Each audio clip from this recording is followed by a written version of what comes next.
반갑습니다. 성도 여러분. 2월 12일 토요일 아침입니다. 오늘 우리에게 주시는 말씀은 요한복음 12장 20절부터 33절까지 말씀입니다. 명절에 예배하러 올라온 사람 중에 헬라인 몇이 있는데 그들이 갈릴리 벳세다 사람 빌립에게 가서 청하여 이르되 선생이여 우리가 예수를 배웁고자 하나이다 하니 빌립이 안드레에게 가서 말하고 안드레와 빌립이 예수께 가서 여쭈니 예수께서 대답하여 이르시되 인자가 영광을 얻을 때가 왔도다. 내가 진실로 진실로 너희에게 이르노니 한 알의 밀이 땅에 떨어져 죽지 아니하면 한 알 그대로 있고 죽으면 많은 열매를 맺느니라. 자기의 생명을 사랑하는 자는 잃어버릴 것이요 이 세상에서 자기의 생명을 미워하는 자는 영생하도록 보존하리라. 사람이 나를 섬기려면 나를 따르라. 나 있는 곳에 나를 섬기는 자도 거기 있으리니 사람이 나를 섬기면 내 아버지께서 그를 귀히 여기시리라. 지금 내 마음이 괴로우니 무슨 말을 하리요. 아버지여 나를 구원하여 이때를 면하게 하여 주옵소서. 그러나 내가 이를 위하여 이때에 왔나이다. 아버지여 아버지의 이름을 영광스럽게 하옵소서 하시니 이에 하늘에서 소리가 나서 이르되 내가 이미 영광스럽게 하였고 또다시 영광스럽게 하리라 하시니 곁에 서서 들은 무리는 천둥이 울었다고도 하며 또 어떤 이들은 천사가 그에게 말하였다고도 하니 예수께서 대답하여 이르시되 이 소리가 난 것은 나를 위한 것이 아니요 너희를 위한 것이니라. 이제 이 세상에 대한 심판이 이르렀으니 이 세상의 임금이 쫓겨나리라.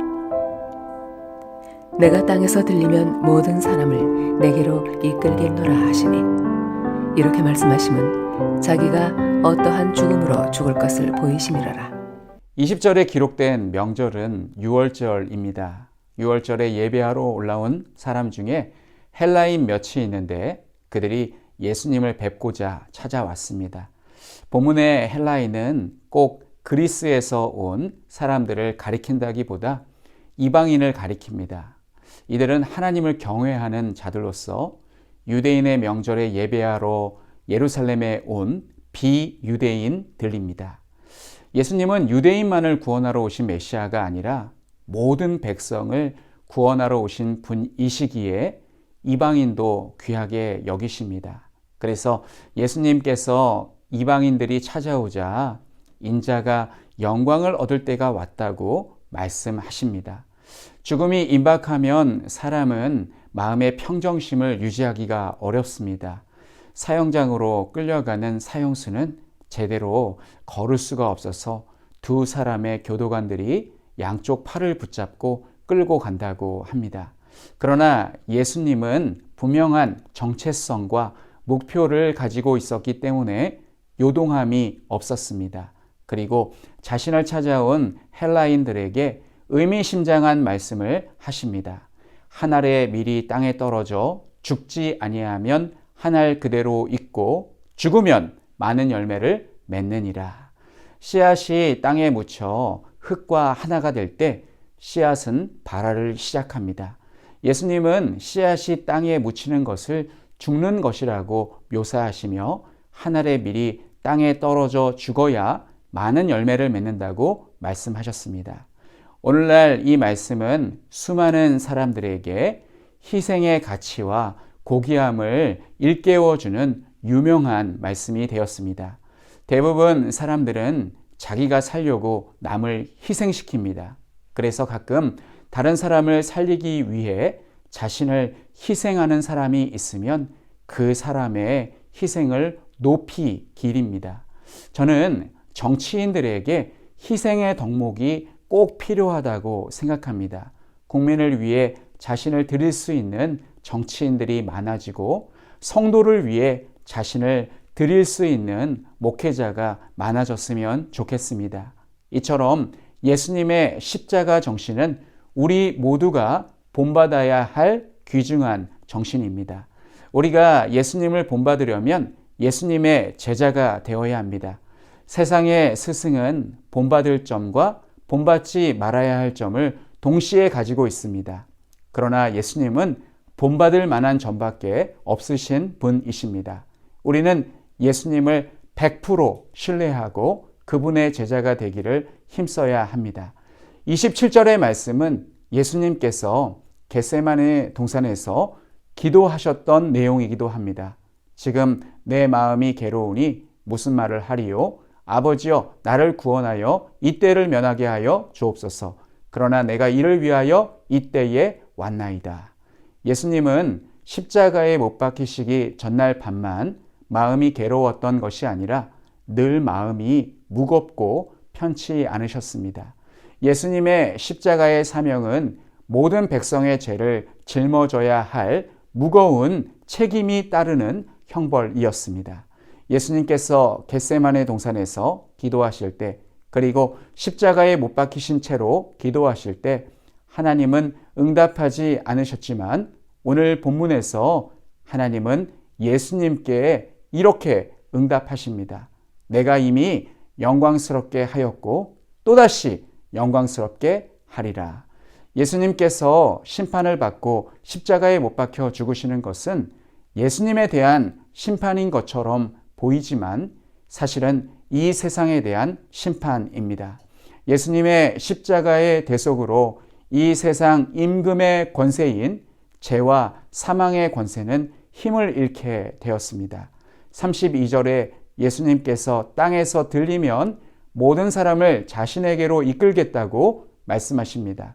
땅에서 들린다라는 표현은 요한복음 3장 14절에 모세가 광야에서 뱀을 장대에 매달아 높이 든 것 같이 인자도 들려야 하리라.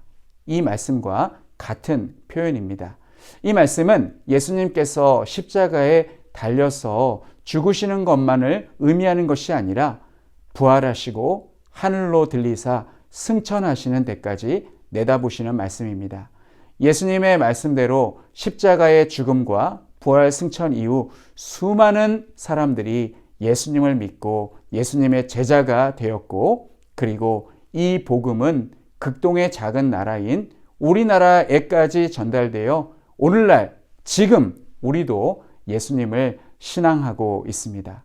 사랑하는 성도 여러분, 예수님은 의도하지 않으셨는데 우발적으로 돌아가셨다는 이상한 신학자들의 말에 미혹되지 마시기를 바랍니다. 예수님은 십자가를 지시기 위해 이 땅에 오셨고 그 사명을 완수하시고 부활 승천하셔서 우리의 구주가 되셨습니다. 예수님을 믿고 그분의 제자가 된다는 것은 매우 기쁜 일입니다. 주님 안에서 항상 기쁘고 감사하고 그리고 형통한 삶을 사시는 우리 모든 성도님들이 되시기를 간절히 축원합니다. 이 시간 우리 함께 기도하겠습니다. 첫째, 예수님의 말씀처럼 하늘의 미랄이 되어 많은 사람을 살리는 참된 그리스도인이 되게 하옵소서. 그리고 우리가 오늘 기도할 선교사님은 태국의 김동현, 백정욱 선교사님이십니다.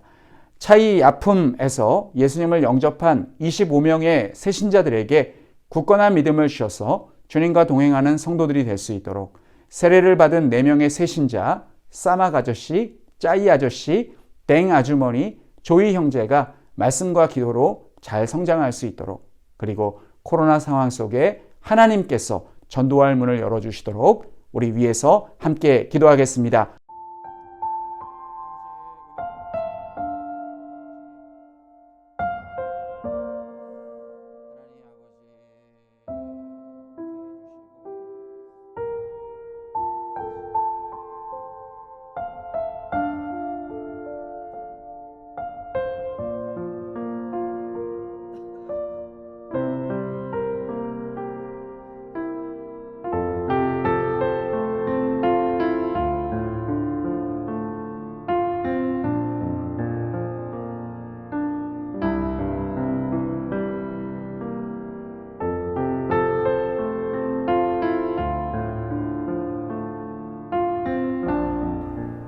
하나님 아버지, 은혜를 감사드립니다.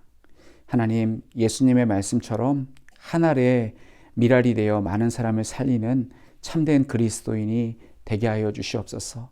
내 생명을 아끼고 나를 아끼느라 다른 사람을 위해서 희생하고 헌신하지 못하는 그러한 우를 범하지 않게 하여 주시고, 하나님께서 기뻐하시는 그런 하늘의 미랄이 되는 삶을 살 수 있도록 인도하여 주셔서 나의 희생과 헌신으로 하나님의 나라가 더욱더 확장되는 놀라운 역사가 일어나기를 간절히 원합니다.